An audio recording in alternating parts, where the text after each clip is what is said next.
Gently close your eyes.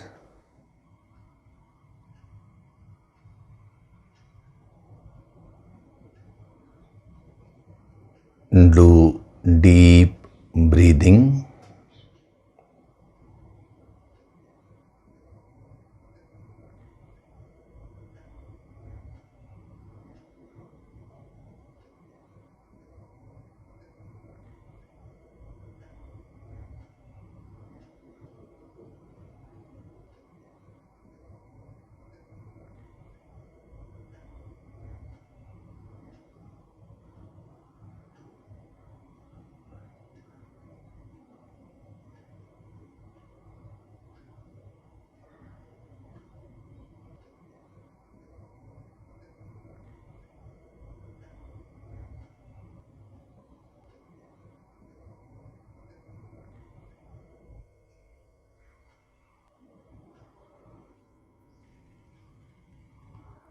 We will chant Om once together.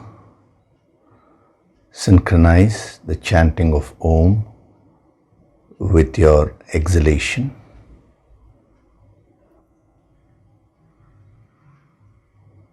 Breathe in.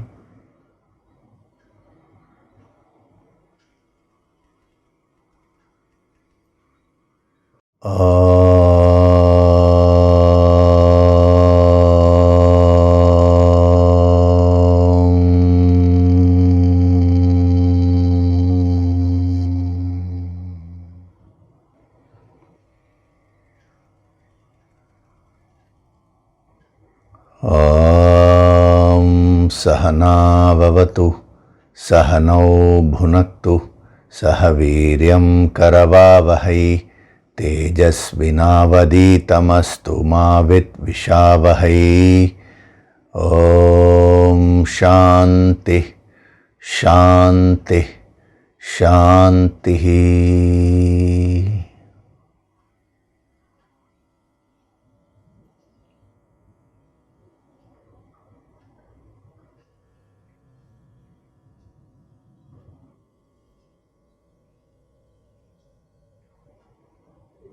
Gently open your eyes.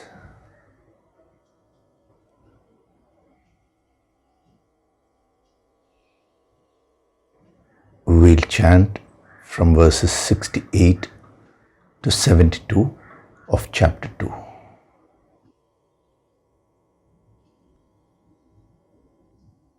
Tasmadhyasya mahabaho, Tasmadhyasya mahabaho, nigrihitani sarvashah, nigrihitani sarvashah, indriyanindriyarthebhyah, indriyanindriyarthebhyah, tasya prajna pratisthita, tasya prajna pratisthita, ya nisha sarvabhutanam, ya nisha sarvabhutanam, tasyam jagati sanyami, tasyam jagarti sanyami, yasyam jagrati bhutani,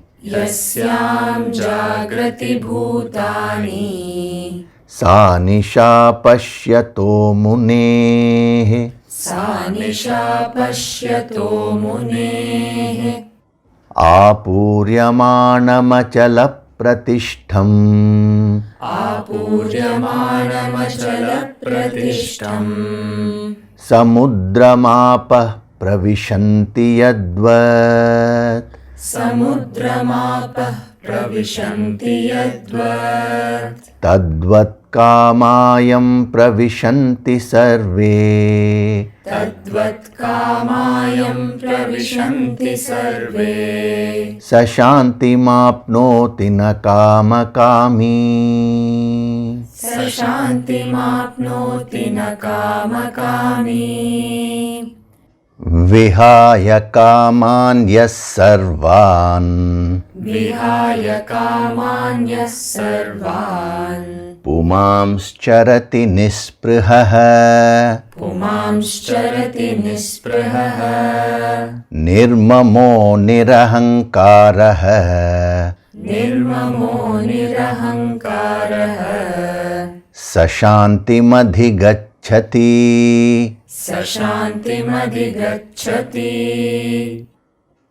एषा ब्राह्मी स्थितिः पार्थ एषा ब्राह्मी स्थितिः पार्थ नैनां प्राप्य विमुह्यति नैनां प्राप्य विमुह्यति स्थित्वा स्यामन्तकालेऽपि स्थित्वा स्यामन्तकालेऽपि ब्रह्मनिर्वाणमृच्छति ब्रह्मनिर्वाणमृच्छति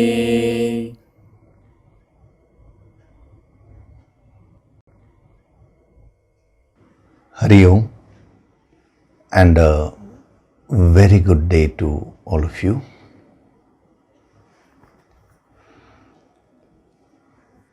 So last week I was explaining to you the deeper significance of this usage, yaha and saha. Whoever it may be, if that person does these things, if that person fits into these various criteria, that person can become a Sthita Prajna, can become enlightened. Now, as I've always told you, when you study the scriptures, it is no use if you merely understand the meaning of the verses and stop with that. In the yogic approach, what we do is we take the deeper aspects, the deeper meaning of each and every concept, each and every principle, and then we expand that and see how it can be applied in our day-to-day practical life. This is very important. So to understand the deeper principle of yaha and saha with respect to this verse itself is something wonderful. It's easy to just pass by, that person whoever it may be can get enlightened. But to pause and then use the yogic approach to penetrate and absorb the deeper imports is something wonderful. But as sadhaks, you should not stop with that. This itself is a great achievement. But you should go further. Now you should see how this can be applied in all the aspects of life. That is why I always, wherever it's required, I give you sadhana tips which you can practice in your life. Sometimes in the form of homework also. Examine your areas of, like last week I told you, examine different aspects of your life and see whether your bhavana, intention, that is attitude, and the karma, the action, they are in sync or not. It's a very good sadhana to do. It will be an eye-opener for you. And that is bound to cause tremendous purification within you. See, there are two benefits which you will get if you follow this yogic principle. That is, one is penetrating and getting the deeper import. The other is practicing it in life, in all aspects of life. When you do that, the first thing that will happen is the various situations which you are right now facing in life will change for the better. You will start becoming more successful in whatever it is that you're doing, whether it is career or relationships, or it could be any field. Not only that, in the process, your personality will also get purified. For example, if we take the principle which was given to you last week, the synchronization of inner bhavana and external action. Now, when you start applying it in your life, let's say you apply it in your office work. Now, that work will start fetching you a lot of success. You will automatically start attracting the energy of success to you. This is at the external level. But incidentally, since you have analyzed what your bhav or intention is and you purified that, you've also seen where all you're not backing it up with efforts, and you have made an effort to synchronize these two aspects within you. Now you will start growing in the inner spiritual path also. You will start becoming a true yogi. These are the benefits, we can say the double benefits, of practicing these principles in your life. See, if you merely achieve external success without inner spiritual growth, you may have many things, but you will not be happy. And when you're not happy, what is the use of having so many things in life? It's like having the best of things, best of comforts. But if you're unhealthy, then you will not be able to enjoy those comforts. It's a similar thing. Now, if you focus only on the inner growth, and if you don't focus on external success at all, beyond a point, you will not be able to proceed inward, because you will be unable to complete your duties in life. Each and every one of you, if you are, the fact that you have taken this birth means you have a specific purpose. One is the ultimate purpose, which is enlightenment. That is common for everyone. But apart from that, you have a specific purpose in your life. If you are an accountant, now you need to do your work in that field, in a spirit of karma yoga. If you are a doctor, that is the specific purpose for you. So each one has individual specific purposes. Now you need to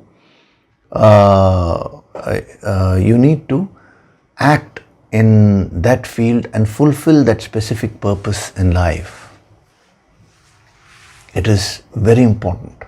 Otherwise, you will try to grow spiritually, but beyond a point, you will not be able to advance in this inner journey. It will become a big block. Your incomplete experiences in life will start forming blocks within the deeper layers of your mind. So when we talk of Yaha and Saha, he starts off with Yaha, and then in the second line he uses Saha. So he has given various principles which you need to follow. Now what is most interesting is, this principle of Yaha and Saha is applicable not only with respect to spirituality, it is applicable with respect to any aspect of life. actually it's wrong to differentiate between spirituality and the rest of life. We are just doing it for analysis sake, for you to easily understand when we say inner spirituality and external life. But if you really think about it, spirituality actually has these two aspects together, the inner life and the outer life. A person who says, I am a great meditator, or I am a great bhakta, or I am a great jnani, but externally while acting he is harming others and he is doing all sorts of things which will disturb himself and others. Now he cannot be truly spiritual. The claim of being spiritually advanced itself is erroneous. So all this analysis which we are making is for you to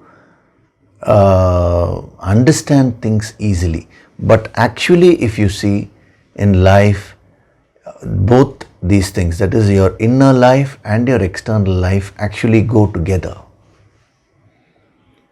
So in any field of life, you get your results according to your qualifications. For everything in life, you need to be qualified for that. This is another facet of the law of karma. When we say the law of karma, I've been telling you, the law of karma is such a deep principle. It has many, many facets. This is one facet, the facet of being qualified. That is, you get the results in life according to your level of qualification. He is using the same principle of law of karma with respect to becoming a sthita prajna here. If you do, or if you put in your heart and soul in following all these principles, he says you can get this result. Now you can take that principle, that facet of law of karma, and apply it in other areas also.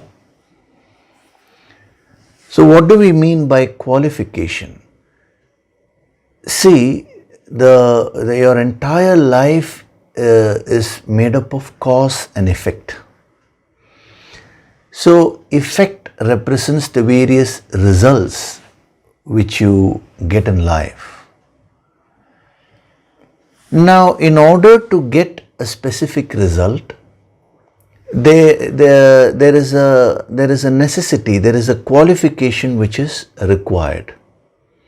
And that qualification is what technically they call as karana. Karana means cause.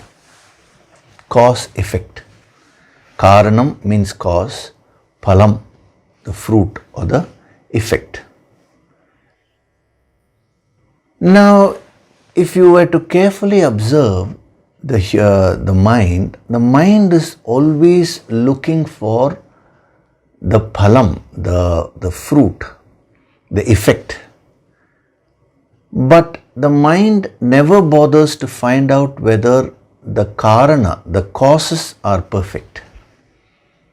Am I qualified? See, when the causes are perfect, then automatically the effect of those causes will also be perfect. That is perfect in the sense according to what you want. So if you want a proper fruit, now the process has to be followed properly. You have to sow the right seed, you have to sow it in the conducive soil, then you have to take care of it. You need to water it and whatever, you need to put manure. So many things you need to do if you want the fruits to be in proper condition. If you are only looking for fruits, but if you are not willing to take care of the process, then you will never be able to get the fruits. So the result, the results which you are getting in life today actually gives you a very clear picture about what causes are you giving. That is, what causes are you trying to plant. Now, this facet of the law, you can apply it in your work, in your relationships, in your with respect to your finance. Now here he is applying it with respect to the inner growth. Anywhere it can be applied. So that is why I had asked you to do that small homework and see what is your bhavana, what are your actions, whether they are in sync. This is very, very important. So the two, the karana, that is the causes, can be divided into two. One is the bhavana and the other is the karma, the actions. Now both have to be in sync. You have to have the right bhavana to achieve that particular fruit. You have to perform the right actions along with the bhavana in order to achieve the desired result. It is in your hands only. When something goes wrong, either with respect to your bhavana or with respect to your karmas, then you will not get that fruit. So when you don't get a particular result in life, the first tendency is to ask, why am I not getting? I have put in my sincere efforts. Now that is where, as a sadhak, you need to now pause and think. See, when you say, I have put in my sincere efforts, it may be true, but that is still not in conformity with the desired goal which you have set. It is not 100% in conformity. If it is 100% okay, then you will definitely get the result. Nobody in life can take something away from you which you deserve. This is the true meaning of the statement. You get what you deserve, not what you desire. Not what you desire means not what you merely desire. See, you may want this, you may want that, so many things you may want. But if you merely desire and do nothing about it, now you will not get it. You need to ensure that the karana, the causes, are in line with the goals which you have set. So it is very much worthwhile for you to do this homework. It is not merely a homework for that day or that week. It is not like that. It is a principle for you to follow throughout your life. It's like, when we say do this particular exercise, it is good for your health, or breathe deeply, that is good for your lungs, it is good for your entire physical health. Now that is not a practice to be practiced only on that day or the next day, even though that may be given as a homework. The idea is, once you get used to it, now you will start following it throughout your life.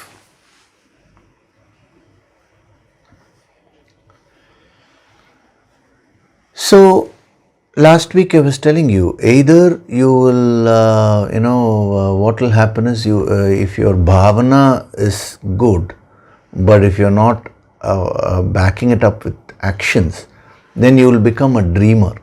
This is one category of people. I ended with that. I'm just explaining that a little more in depth, and then we'll go to the next point. So I know many people who keep dreaming about big things in life, but they practically don't do anything about it.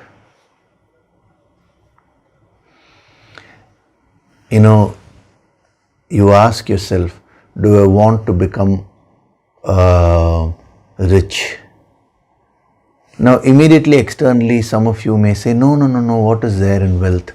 Now, leave aside all your, the verbal manipulation. Deep within, you will want to become rich. Rich in the sense, not merely in terms of money, I mean abundance in life. But now, what are you doing about it? Ask yourself, do I want good relationships? That is, do I want to have a wonderful relationship with my family members, with my children, spouse, parents, friends? Deep within you, you want that.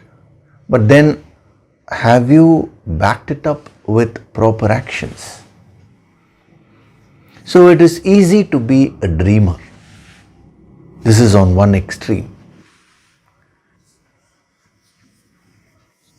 The more high you think without following it up with action, you will slowly all your energies will get sucked away just by dreaming and not really achieving anything in life but talking big. All your energies will get wasted. That is why a great thinker said, 1 ounce of practice is better than tons of theory. Just to emphasize this point, you may go on thinking and you may be talking big, but practically what are you doing? That is the question. So it is not enough if you want positive things in life. You should be prepared to put in the effort. On the other extreme is a complainer, a person who focuses only on action, but who never backs it up with a proper intention or bhavana. Now, he will become a complainer in life because that person will not get the desired results. The actions will not have enough power. I told you the law of karma has, this facet of law of karma where he talks about the effect and the cause. The cause consists of two, the bhavana and the karma. So when only the karma aspect is highlighted and the bhavana is left out, then the actions will become so mechanical, they will not fetch results in the long run. So as such a person moves along in life, he or she will start complaining because results will not come. So you will start blaming the world for it. You will blame people around you. You will blame the weather. You will blame the government. You will blame international politics. See, so once you get into a mode of complaint, now you can go on complaining about everything.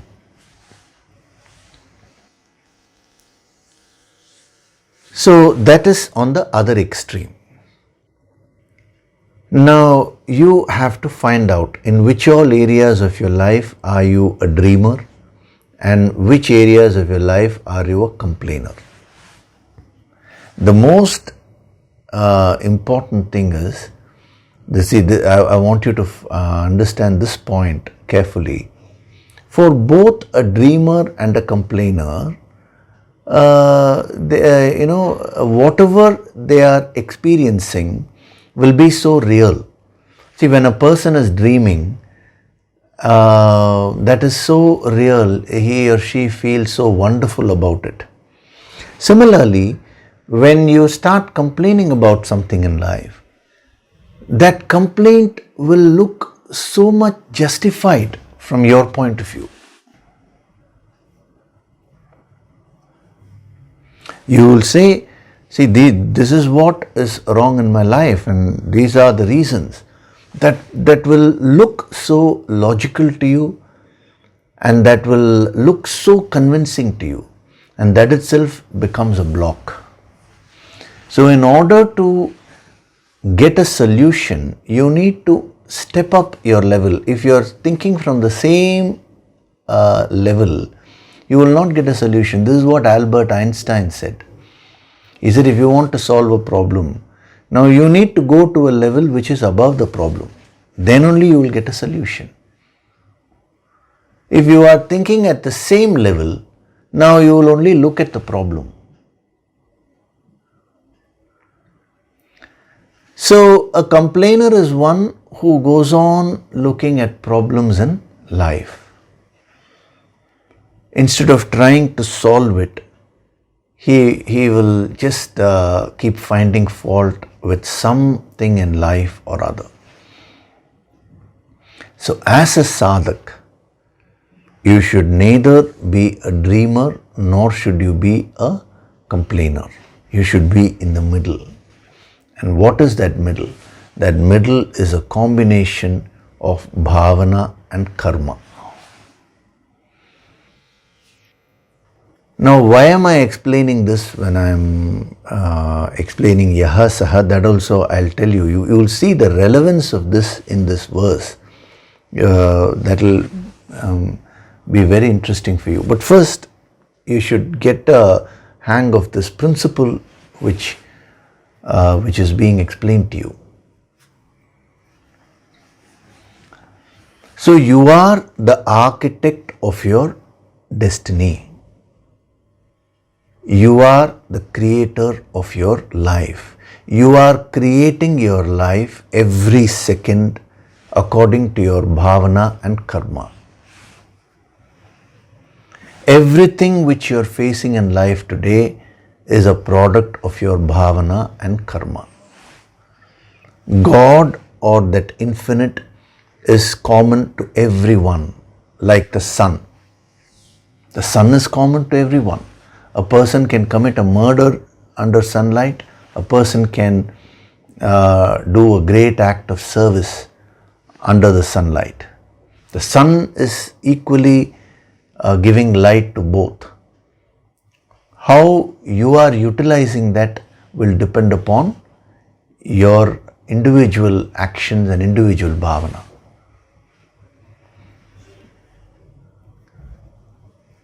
So you have to spend some time in this. If you really want to evolve spiritually, if you want to burn up all your karmas, if you want to lead an abundant life, abundance externally. See, Lakshmi, Goddess Lakshmi represents abundance, wealth. She represents external wealth and internal wealth.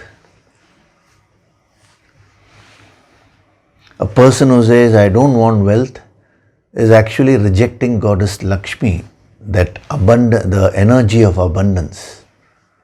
Nowhere in the scriptures it is said that wealth is a sin.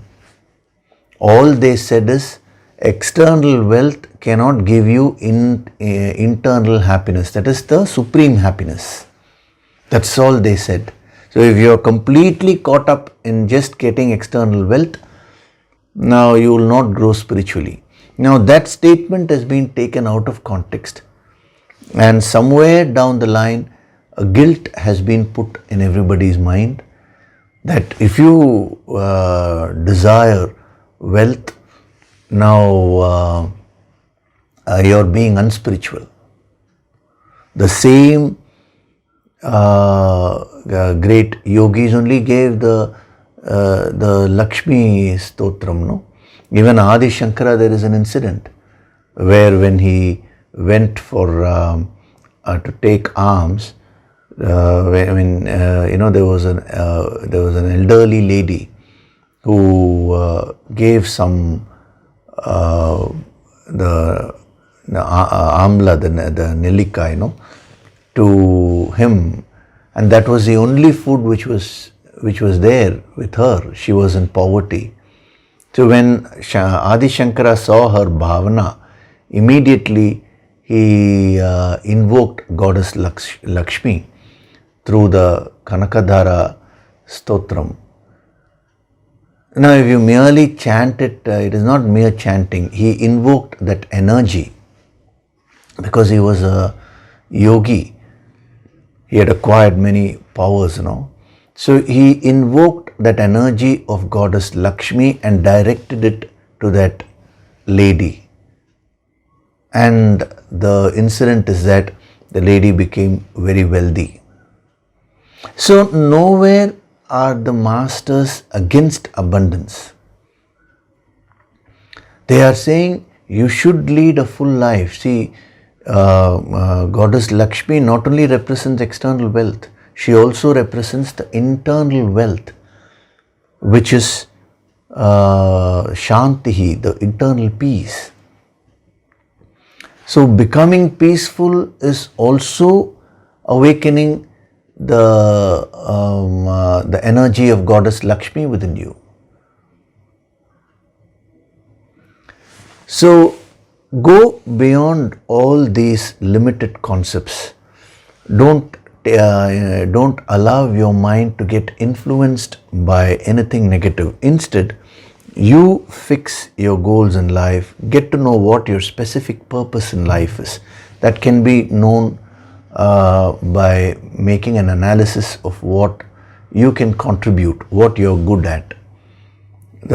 In the third chapter, all these facets are going to be covered in detail.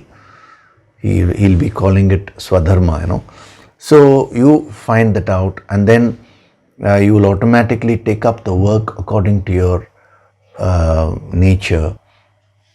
Put your heart and soul in that and achieve external success. That is Goddess Lakshmi outside abundance, and also achieve inner purity, which is the subtler aspect of Goddess Lakshmi. It is not enough if you merely do Lakshmi Puja externally. That is only an external exercise to absorb this internal principle. That is only a reminder. It is symbolic. Most people think that if I pray to Goddess Lakshmi, I'll get more wealth. No. Mere verbal prayer or just by asking more wealth, you cannot get more wealth.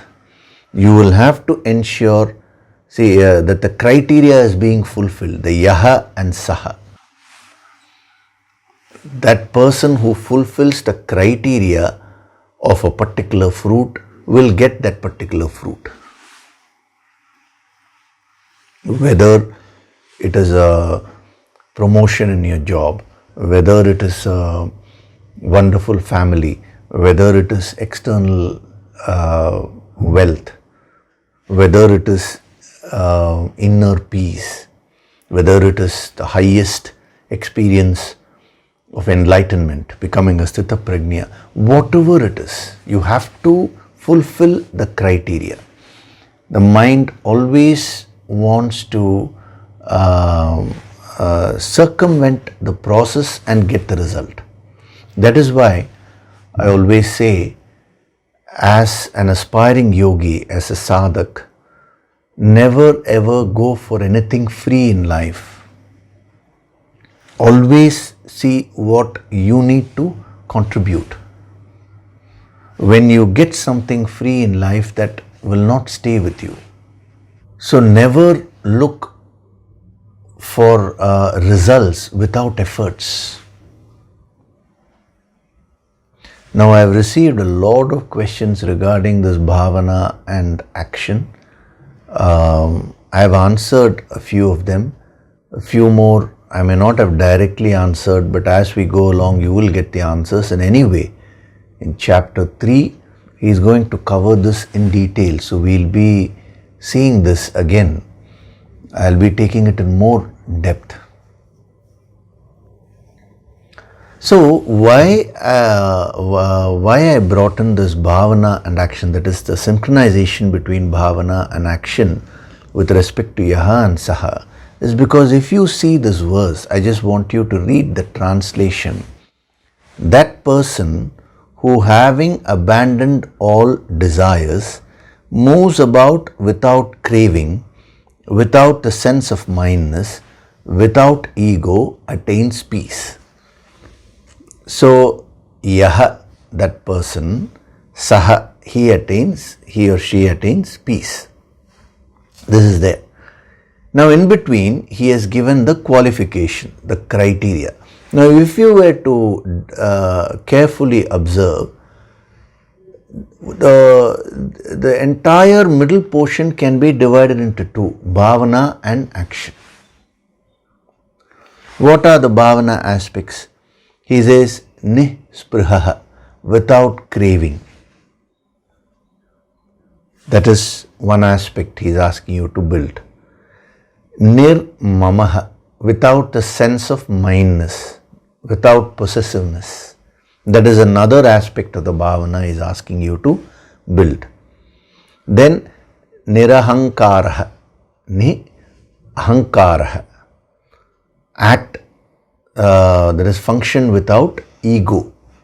This is a third aspect of the bhavana he is asking you to build.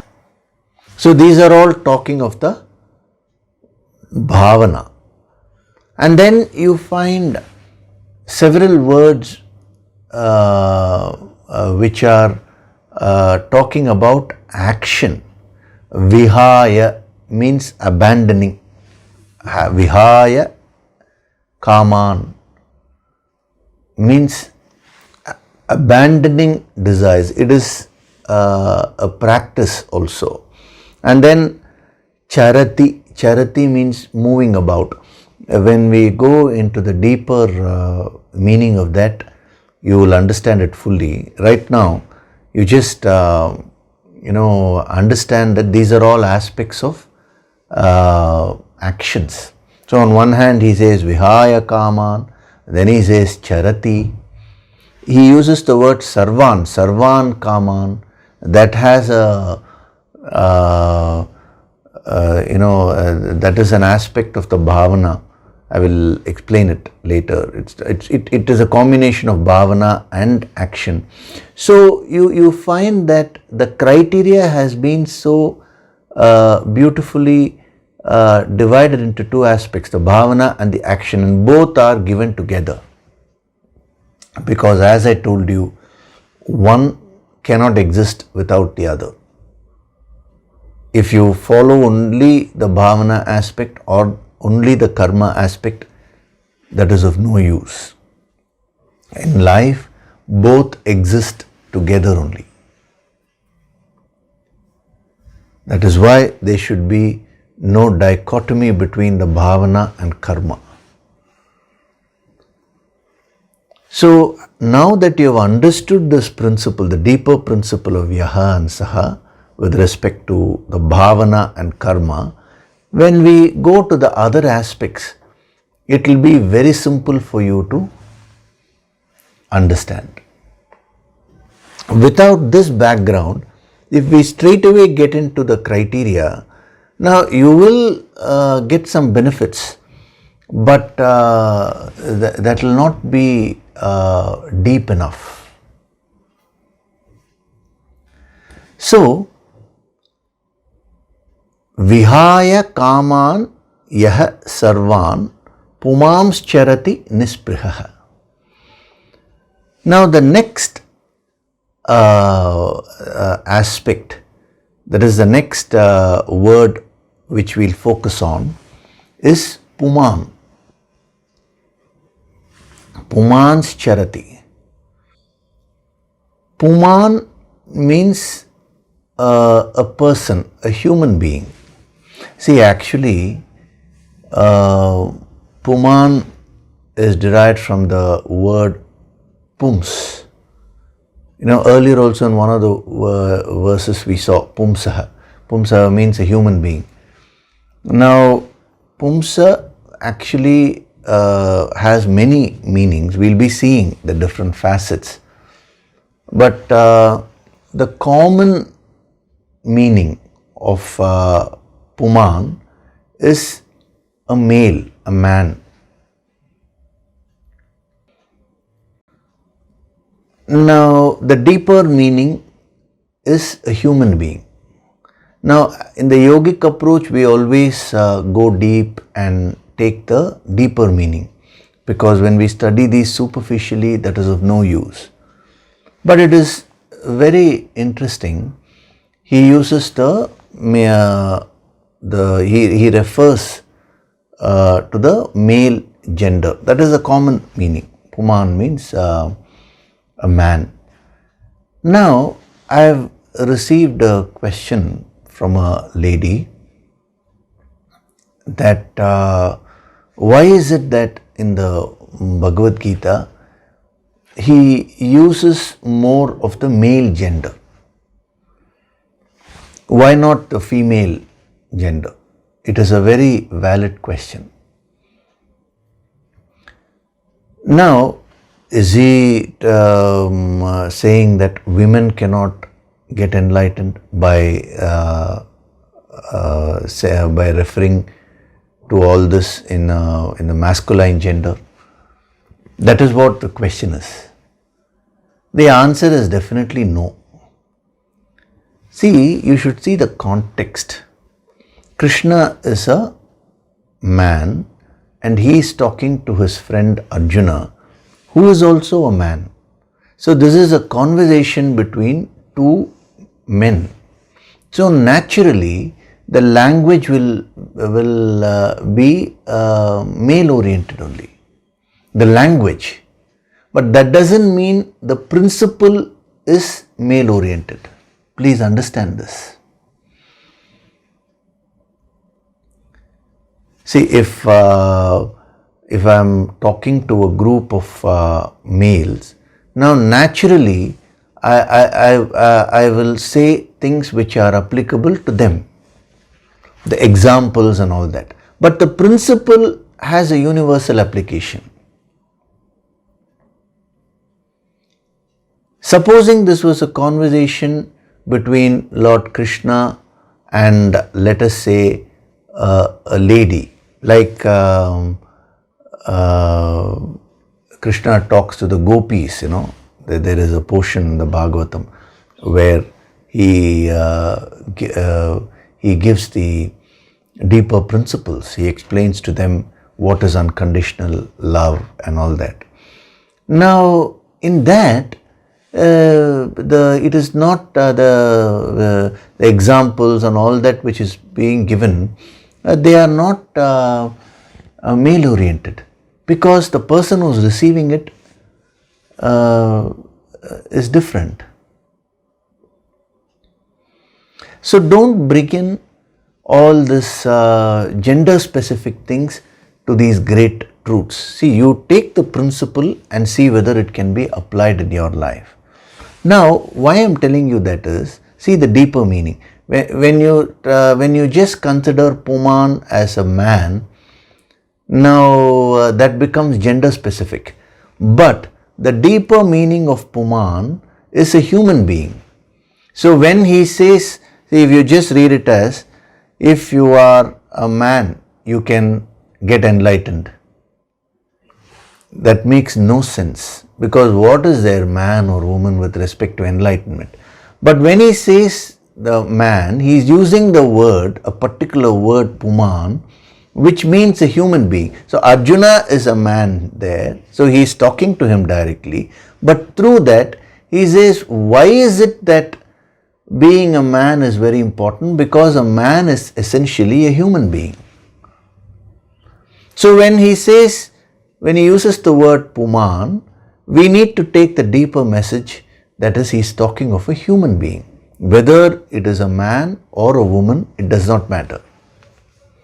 One of the criteria to get enlightened is you need to be a human being. And when I say you need to be a human being, you will say, sir, I am already a human being. What is the big thing about it? You may already be a human being, but are you living up to the prestige and dignity of a human being? Have you tapped the real potential which a human being has? A simple thing like choice of action. It is not only with respect to external actions, it is also with respect to internal actions like thinking and feeling. You have a choice. As a human being, are you utilizing that choice properly? No other creature in life has been given this choice of action in its entirety like it has been given to a human being. See, if you take an animal or a bird or any other creature, it does have certain choices. But those choices are limited. A woodpecker has to decide which tree to pick. But it cannot decide, it cannot ask this question, why should I pick? That question cannot be asked. That capacity has not been given to a woodpecker. A tiger has a choice, which deer should I hunt, this deer or that deer. But the tiger does not have the capacity to ask, should I be a non-vegetarian or vegetarian? That choice has not been given to a tiger. Like this, you take every creature. Certain choices have been given, but it is all within a specific realm. A human being alone has been given this wonderful faculty of choice, and there is no boundaries. You can choose to be to function like an animal, or you can choose to become divine and become one with the infinite. You can choose to devolve, or you can choose to evolve to any extent. See, if you take the Puranic stories, they talk of Rakshasas and Asuras. Who are they? They are also human beings only. Human beings who chose negatively and who went to that extreme negativity. Then they are called Asuras, Rakshasas, depending upon the various negativities. Who are the gods? They are also human beings only, who chose positive things. Depending upon what level of positivity you choose, you become a demigod or you become a higher god and all that. A Sthita Prajna is a human being who has become one with the infinite. See, when we understand it that way, then that is so relevant to your life. So when he uses the word Puman, which is the first criteria he is giving, he is talking about not merely a man. He is saying you are a human being. As a human being, you have this choice. And you should exercise the choice from this moment onwards, this power of choice which has been given to you to choose positive things in your life. Then only you will start evolving. So becoming a demigod or becoming a god or becoming enlightened doesn't mean now physically suddenly you will change and you will get 4 hands, you will get thousands of hands, and it is not all that. Physically you will remain the same, but internally, consciousness wise, you will keep on growing. You will become more and more and more pure, and you will merge with that infinite. This capacity no other creature has. So when he is giving the criteria to move from a Kama Kami and become a Sthita Prajna, he uses this powerful word Puman. So my request is to the lady who had asked this question, don't restrict these principles to a particular gender. He is not talking in a restrictive way. To use a particular gender is not wrong. But when you use it in a restrictive manner, that is only wrong. Supposing he says only men can realize or only women can realize, then it is gender restrictive. Then this philosophy loses its universal relevance.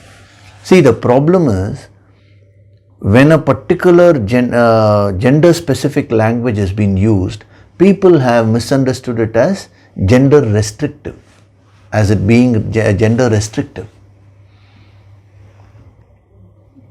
So they are two different things. So you have got this human birth today, but are you living a full life? Have you tapped the infinite potential within you? The answer is definitely no. So when you read this verse Puman, it is so powerful because it makes you realize the value of your own birth. Having got this wonderful birth of a human being, if you waste this birth by acting mechanically without any depth, just merely fulfilling your karmas in an uncontrollable way, all your desires in an uncontrollable way, without thinking of what is my purpose in life, what is my ultimate purpose, what can I contribute in life, how can I make others happy, how can I also become peaceful and make others peaceful. Without all these questions, if you just mechanically, if you're acting in life, if you're just functioning, if you're going through life in a mechanical way, then even though you have the human birth, you're not living up to the dignity and prestige of a human being. You're not utilizing the full potential of this human birth. That is why he's using this word Puman. He is not using merely some word which refers to merely a man. No, he is using the word Puman, which means a human being. Very, very powerful. So, whether you're a man or a woman, all these things do not matter. Are you a human being? If you are a human being, you have the power of choice. Are you using that? What do we mean by power of choice? Choosing positive things, choosing the kind of actions which are required to fulfill your goals, choosing your own emotions, choosing your thoughts. As you advance in spirituality, you will be able to exercise this choice with respect to your thoughts also. Today, 99% of your thoughts are running helter-skelter outside your control. It is out of your control. So when you do sadhana, you will start becoming a human being. Instead of merely being a man or a woman, which we can symbolize as leading a mechanical life, you will now start realizing your true potential, the true potential of this birth which you have got, that is of a human being. So you will start getting control over your actions, your speech, your pranas, your emotions, your thoughts, everything will start coming under your control. You will become a true master.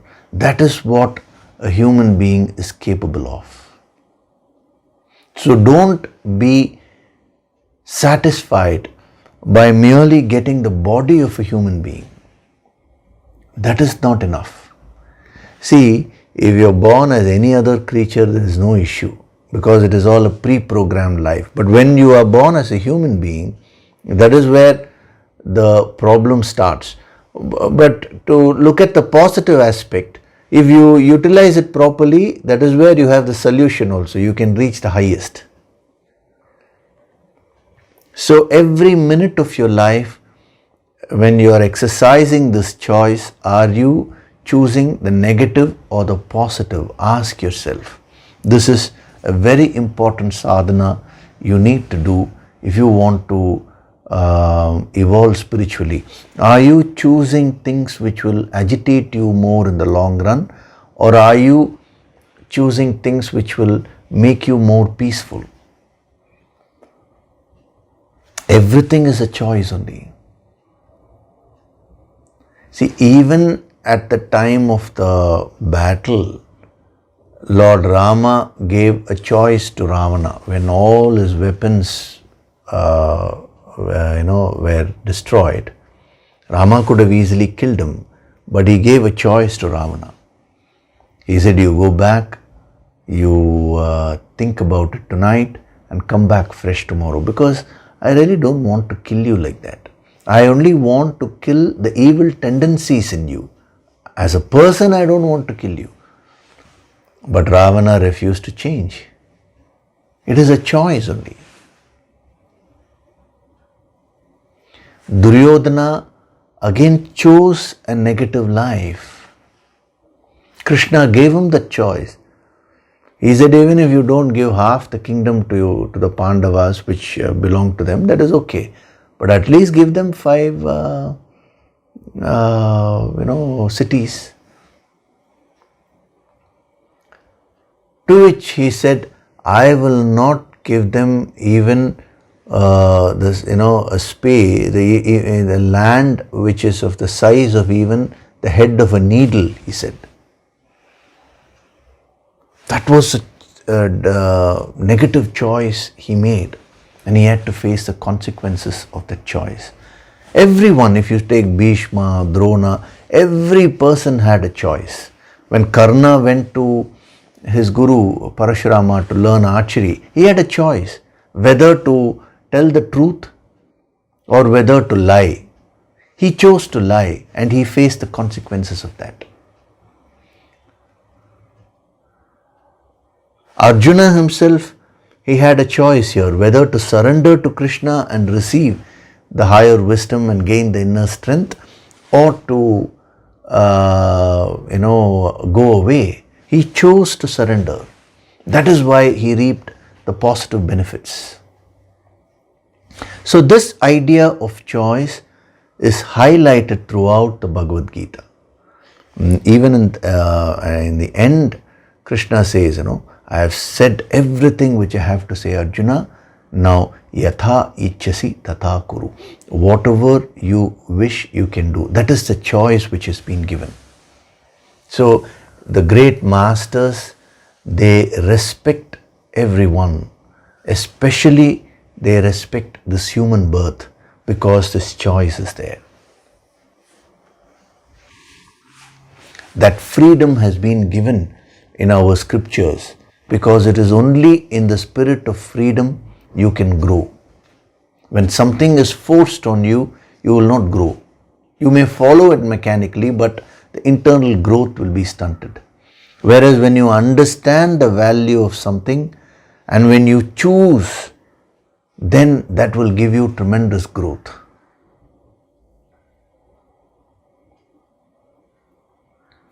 So, Puman means, first, from merely being a man means you can put a woman also here, because this lady had asked this question, I am explaining that point. Otherwise, I would have normally just gone to the human being, because that is what is a real meaning here. But it's good when you have doubts, you should clarify them. Now, one facet of Puman is human being. The other facet of Puman is, Puman also refers to the soul. Now, when he talks of a human being, why is this so significant?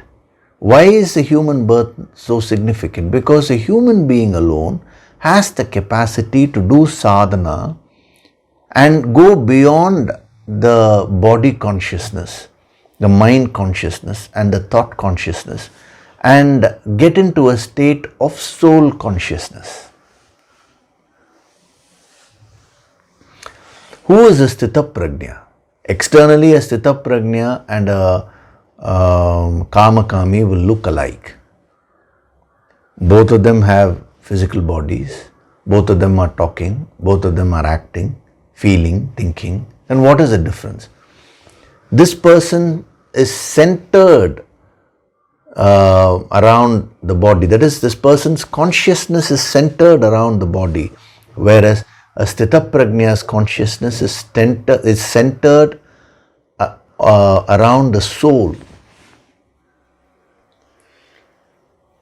So it is not enough if you merely keep choosing positive things externally in life. Now, Puman also means the soul. You should choose the highest. So a Sthitaprajna is one who has gone beyond the physical body, beyond the emotions, beyond the thoughts, and he has become one with the soul, the Paramatma. When he says the soul, he is not talking of the Jivatma, which is the individual soul. He is talking of the infinite soul. So when he is giving you the criteria, the Yaha and Saha, what are the things which you should do, he is using this word Puman, saying that from leading a mechanical life, now you should start leading a more meaningful life by choosing positive things in life. And then he says, don't stop with that. Be a sadhak, choose the this yogic path and become one with the soul. That is the criteria. So a Sthitaprajna has practiced all these facets. That is, from a mechanical life, he has moved to a life of purpose and meaning by applying the power of choice. And then by applying the power of choice with respect to the highest, he has put in all the effort, he has done all the sadhana to become one with the soul. So to the extent you are putting that effort in the higher direction, to that extent you are a Puman. To that extent you are qualified to become a Sthitaprajna. When you become 100% Puman, 100% human being, it means you have reached the divine potential. You have reached the infinite. See, so much of power you are having. Your very birth has so much of power. You are not realizing all that. You are just caught up with some small issues which you are having today, and that is completely sapping all your energies. This is an opportunity to understand what you are worth truly. Just the fact that you are born as a human being. How much are you worth? Your worth is the infinite, it's a soul.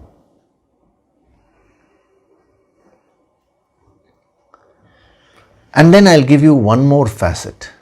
Okay, a human being has the capacity to become one with the infinite soul and all that. Is that enough? He says no. The other facet of Puman is, Puman also means a servant. Even though the person has gone deep within and become one with the soul, he doesn't neglect the external aspect also, which is, being a servant. Don't take the meaning literally. We are now using the yogic approach to see the yogic meaning here. The deeper implication of being a servant means he always functions in a spirit of service and sacrifice. He always considers himself as a servant. So, see, he serves the expressions of divinity. If you're truly devoted to God, you will start serving the manifestations of God. See, a Sthitaprajna is one who experiences God when his eyes are closed and when he is meditating. But when his eyes are open and when he is contacting the world, he doesn't get disconnected. Rather, he sees the entire world as an expression of divinity. So he starts serving God. All his actions, emotions and thoughts are directed towards the welfare of humanity. In the 3rd chapter, he will be again covering this as a part of Karma Yoga. He will say, perform all your actions with the attitude of Loka Sangraha. Loka Sangraha means, Loka means the world, Sangraha means the welfare. Keeping the welfare of the world in mind, perform your actions. See, right now, this verse is being explained to you. Every Sunday, these sessions are there. But merely because these sessions are taken doesn't make these sessions a spiritual.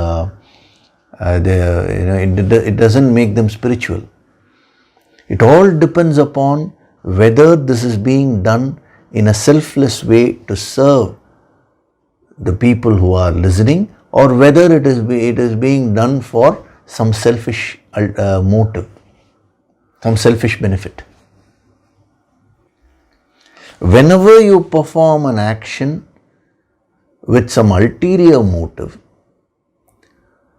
you want to get something by destroying something else which belongs to someone else, then that is selfishness.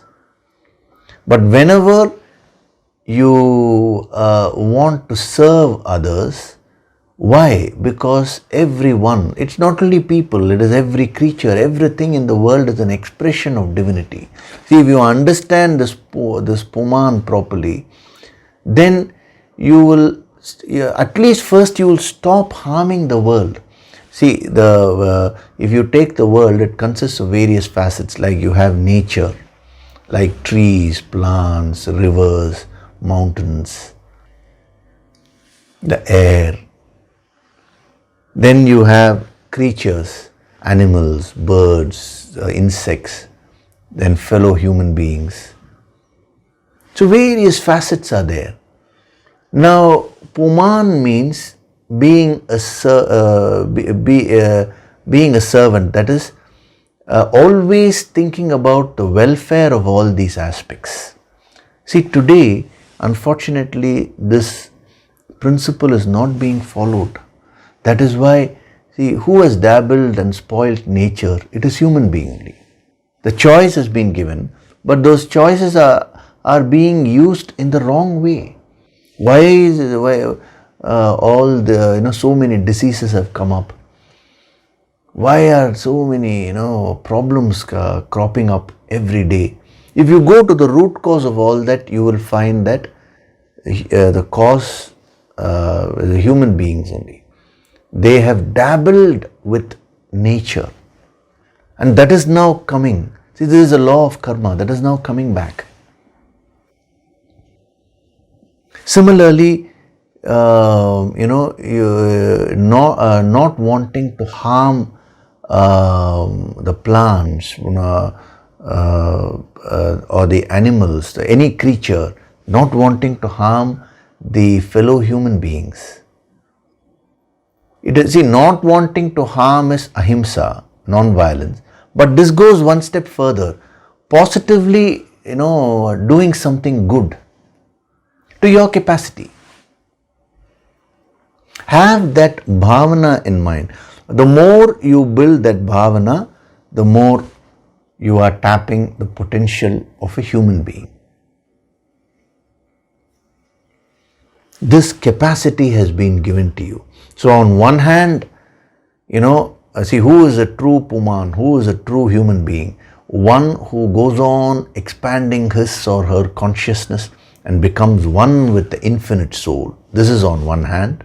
On the other hand, goes on serving every aspect of this world, because this entire world, this entire universe is an expression of the infinite. So as a symbolic gesture of this, when the Rajasuya Yaga took place, it was when the Pandava and Yudhishthira conducted the Rajasuya Yaga, all the guests came, and Krishna took up the role of washing the feet of the holy guests. when the great rishis and all of them came, the great sages came, Krishna washed their feet. That was a part of our ancient custom, where they used to wash the feet of the guests who come. Because Atiti Devo Bhava. Atiti Devo Bhava means one who is a guest is our God.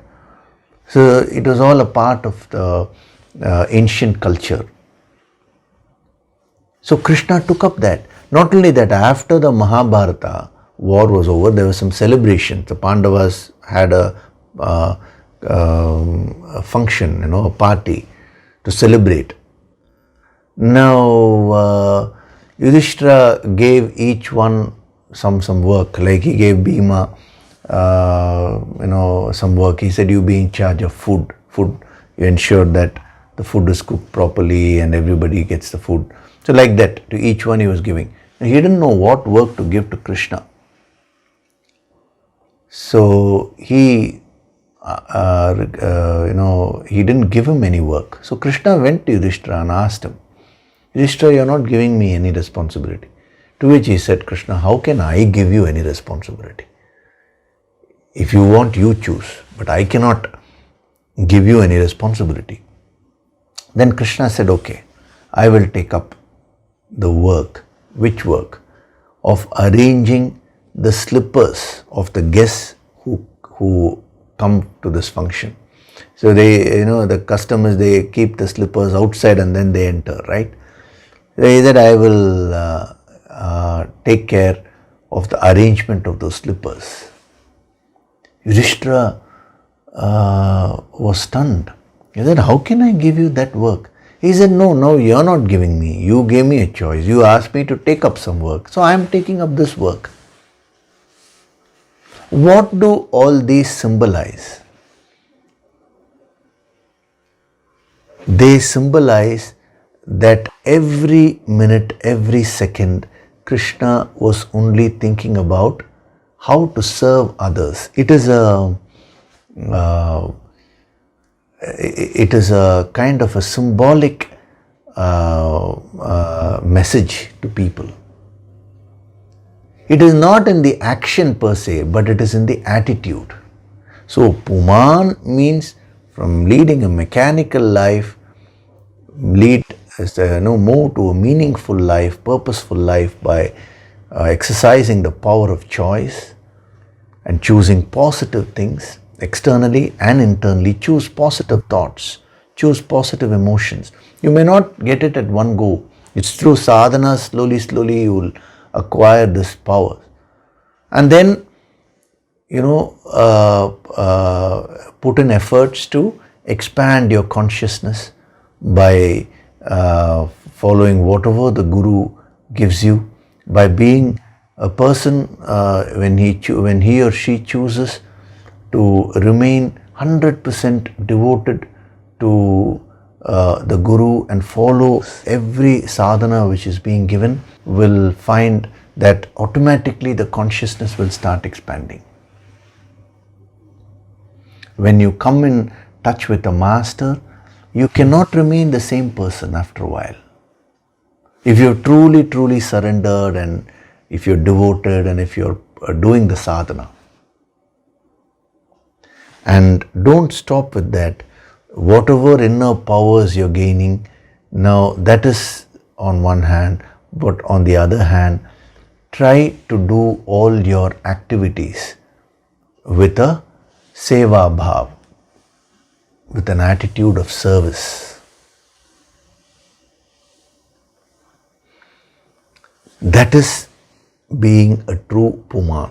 So these four facets. First is Puman means a man. Here we are including woman also. That is leading a mechanical life. Next facet is a human being. Then you are advancing further.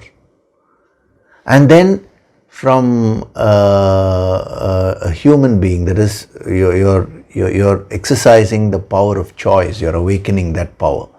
From there you move to the soul level, which is expansion of consciousness. And then the fourth aspect is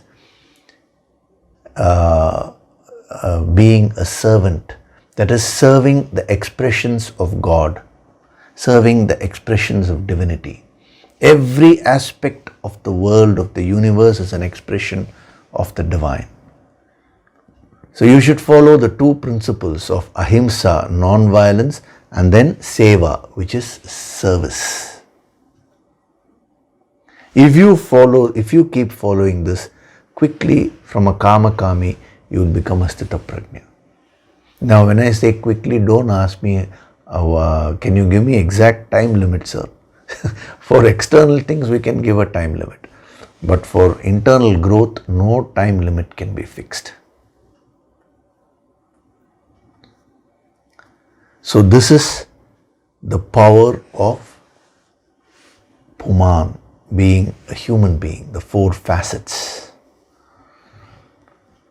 So we'll stop with this today. Next week, I will expound the deeper principles of the other words which are there. You will find it amazing because each word which has been used here has such a deep significance, And we should be so grateful to the great masters that they have discovered this yogic approach by which we are able to absorb the deeper energy behind these verses. See, without the yogic approach, can we really get the depth of these verses? It is impossible. So we should be eternally grateful to all the great yogis, siddhas and masters who have given us this gift of the yogic approach, the tool, by which we are able to absorb the higher energy of these verses. So before we do the meditation, I will take up the questions. This question has been asked by Austin Sanderson from New York. So dear Yogishri, he has mentioned many things. I'll straight away come to the question. He says, I have a question. I will not go into why I am asking this question so that the answer is without influence. Before I go to the question, see, one important thing is you don't need to really restrict the words when you're asking the questions, because a true master will never get influenced by the words which you use. He will be able to straight away wade through all the words and get to the core of what you're trying to ask. So whether you give the reason or whether you don't give the reason, it all means the same. If a master gets influenced by the various factors, then he cannot be a true master. So the actual question is culture, that is in bracket what you put is society, civilization, etc. Is culture a klesha? Klesha means a block to yoga. Is it a klesha of misidentification? So I'm glad we have the satsang online, and I'm grateful that we've been able to receive the teachings during the globally difficult times we have experienced. Hari Om, Austin. It is an interesting question which Austin has asked. See, kleshaha, the word kleshaha in the Sanskrit language, it means a block, it means an affliction, sorrow, that which is not good for you.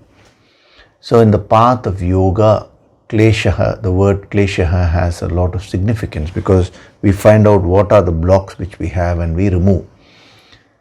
Bhagavan Patanjali, he also used this word kleshaha, and he divided all the kleshas into 5 types. Like avidya is one klesha. He said avidya means ignorance. Then you have asmita. Asmita means being egocentric. Then raga, dvesha. Like this, 5 kleshas he gave. Now most people don't understand that. They think those are the 5 blocks. They are 5 types of blocks. See, the blocks are run into many. They can be divided into 5, they can be divided into 2, or they can be divided into 10 blocks or 10 types also. So Patanjali chose to divide all the blocks which a sadhak faces into 5 types. One that belongs to one type is ignorance, other type is ego, third type is raga, attachment, then aversion, like that. He went on dividing. Now, your question is, I am just explaining very briefly what klesha is. I just explained so that it becomes easy for everyone to understand. Now, your question is culture, that is society and what other word did you use? Society, civilization, all these things. Is that a klesha? Is that a block? Now, the fundamental principle in yoga, in the path of spirituality, is that nothing per se is a block or a stepping stone. It all depends on how you use that.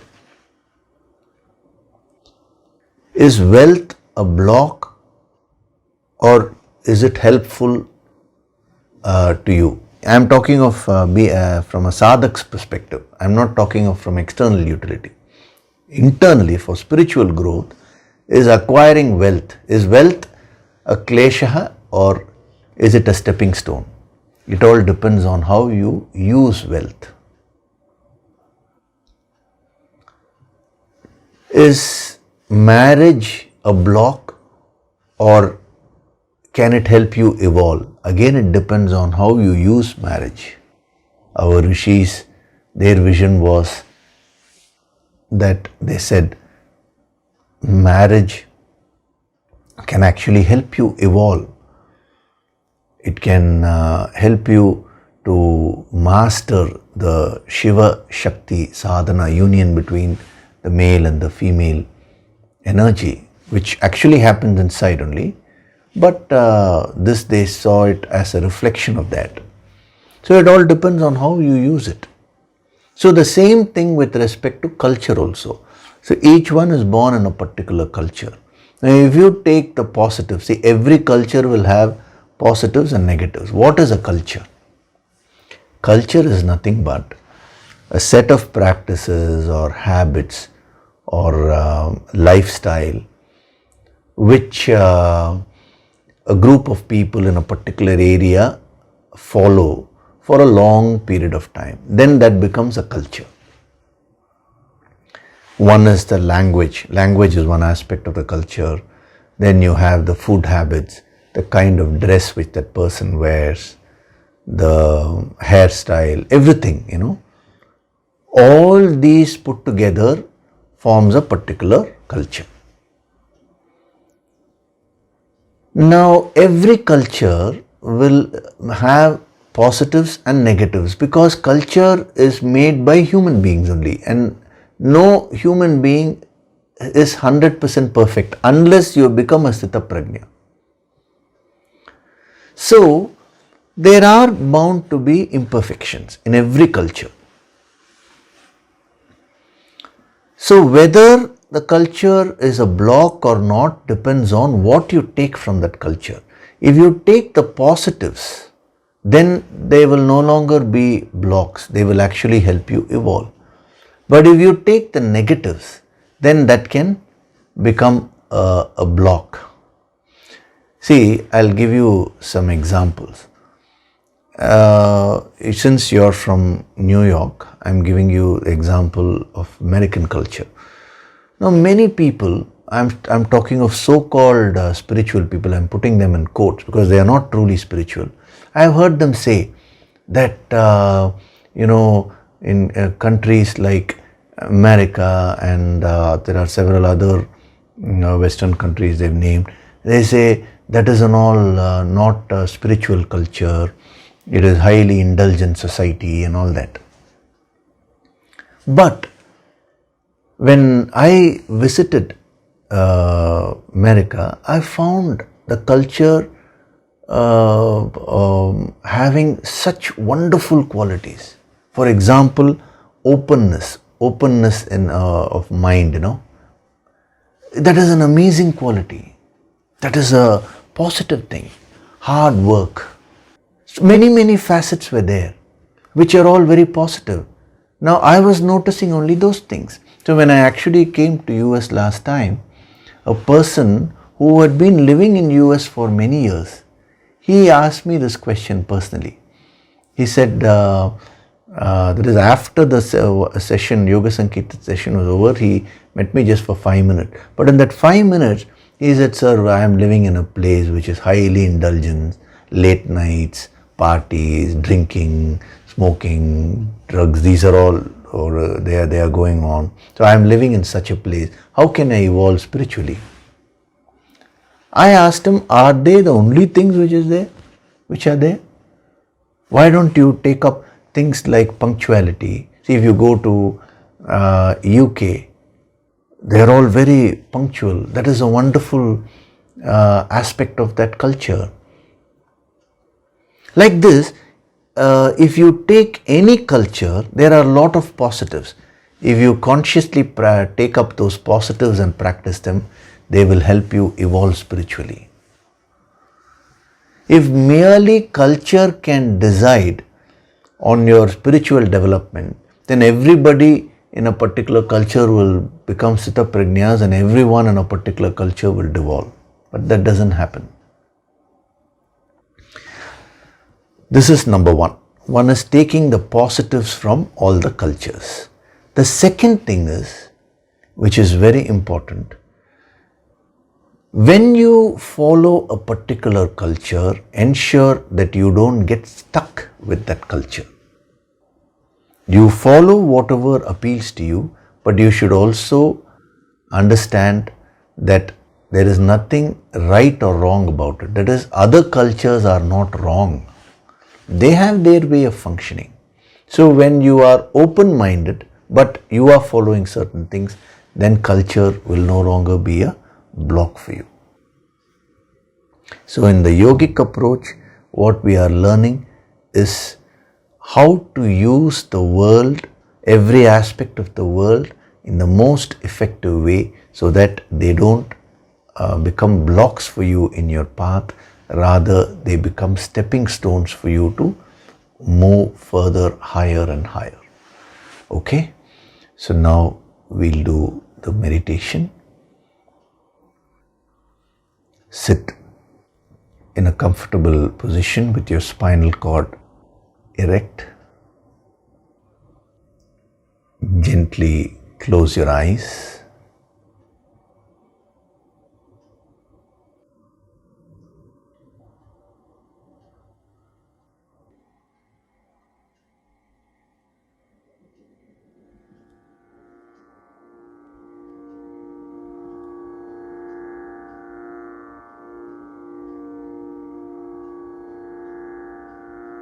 Do deep breathing.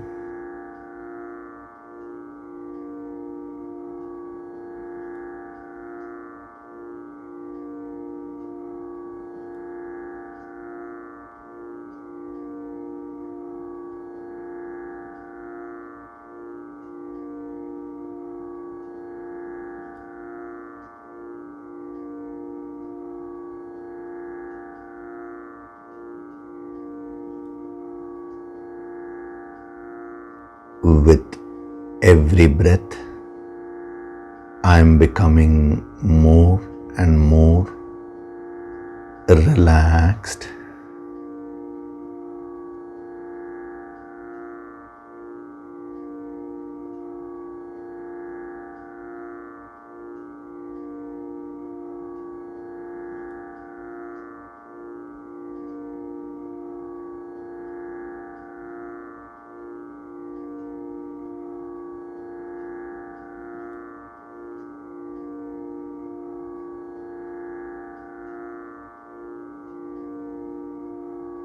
with every breath, I'm becoming more and more divine.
From this moment onwards, I choose to lead a meaningful and purposeful life.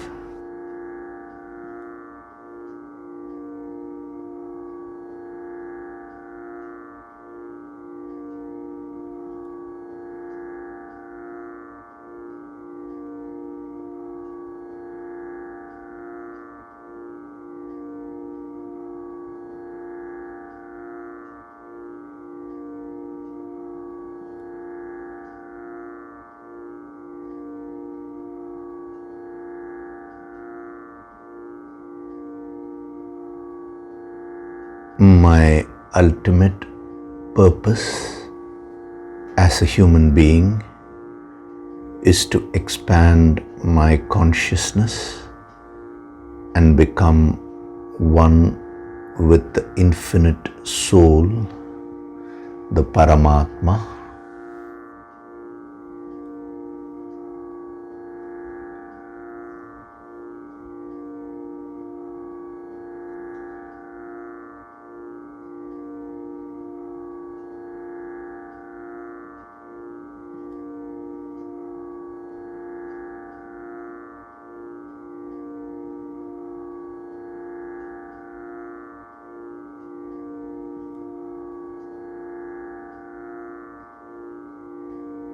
This entire universe is a manifestation of that one Supreme God.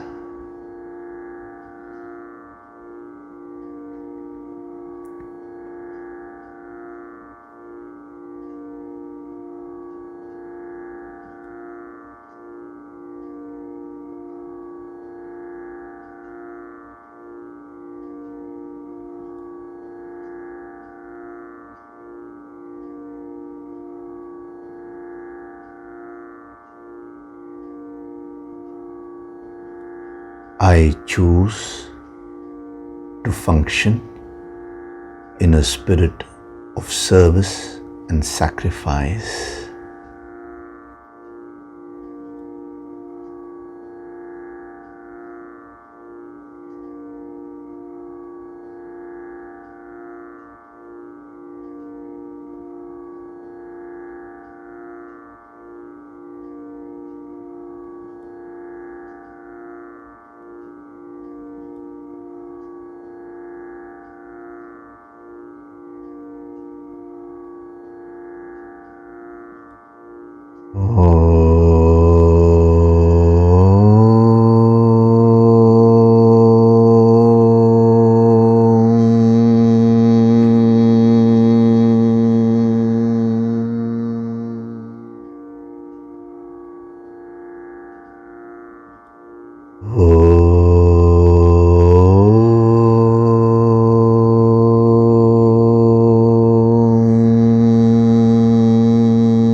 I am Swayam Prakashit, self-illuminating.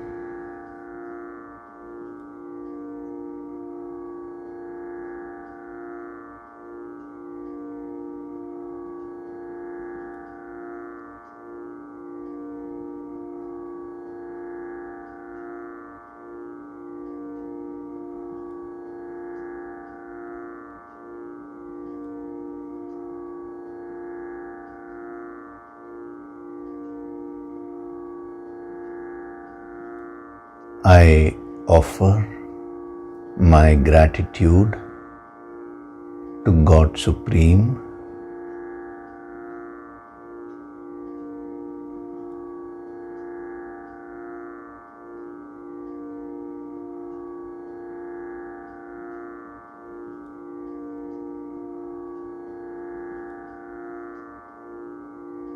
I offer my gratitude to my Guru and all the holy masters.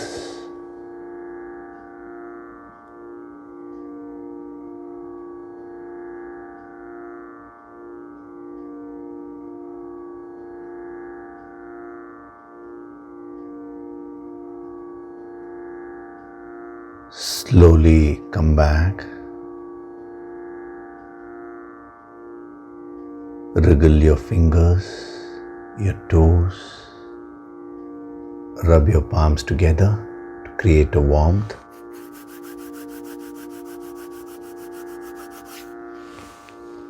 Cup your eyes with your palms.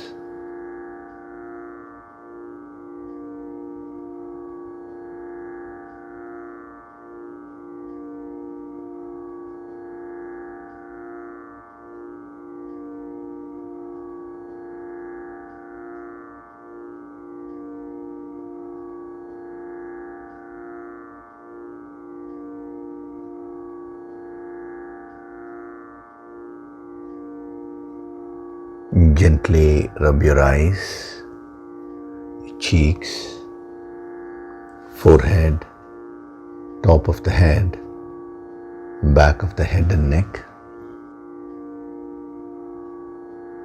Slowly open your eyes.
Welcome back.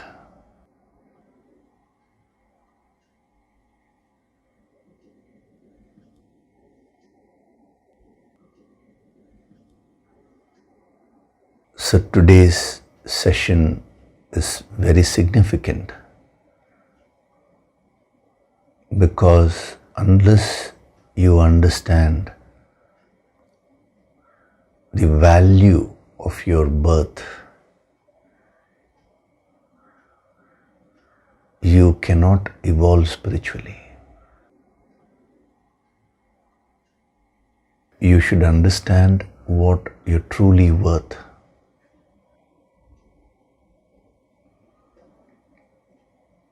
There are so many messages in this verse.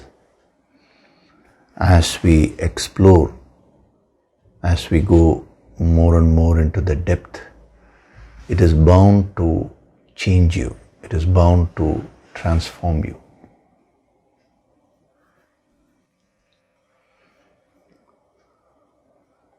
So reflect on the principles which were given today the 4 dimensions of Puman. The first is the gender aspect. But the second aspect, human being, is what the real deeper meaning is. So from merely being a man or a woman that is leading a mechanical life, you become a human being where you start exercising the power of choice and you start choosing positive things. Then you do sadhana, you expand your consciousness till the infinite. And you always think in terms of what can I contribute? How can I serve others? That is the 4th aspect. So you reflect on these principles and come back in the next session. I'll be going into more depth and revealing so many secrets which are hidden in this verse. So in every session I'm giving a few principles. They also prepare you to be able to absorb the further messages easily. Okay? And one more thing is, many people have sent their New Year wishes to me. So I wish all of them and others also. Some of the wishes were so nice to read. I mean, so many wishes have come, like Donna Silvestro, your message was so nice, and Vinduja Menon, your message was so nice. Hariharan sir, your wishes were so wonderful. Not to say that other wishes were not so wonderful. I'm just giving these as examples, that's all. And Sumita has also sent her experiences in Prana Tattva level 1 course. And your child, he is a 1-year-old, that's what you mentioned. So these are all such wonderful things, to hear. So when you wish someone, always wish from your heart.